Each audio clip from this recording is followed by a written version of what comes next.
তেলের জন্য। আমাদের সাইকেলের বাজারের পাশেই আমাদের মোট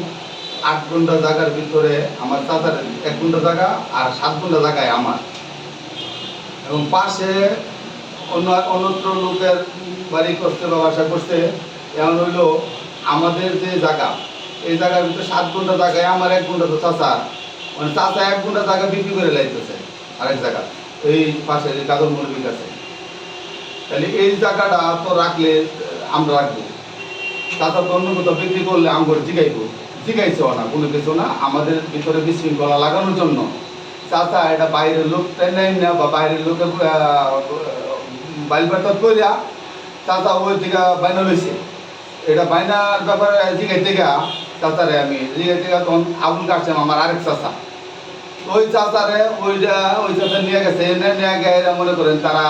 আমাদের ভিতরে বিশৃঙ্খলা ঘটানোর জন্য তারা মিলমিশাত হইয়া আমাদের এই ব্যাপারে মনে করেন যে চাচার দিকে যে চাচা আমার লোকে ধাক্কা মারে আমারে, আমি সরে গেলে চাচা ভরে দা বাসে কঞ্চির উপরে হাতের মধ্যে একটু আঁচল লাগে।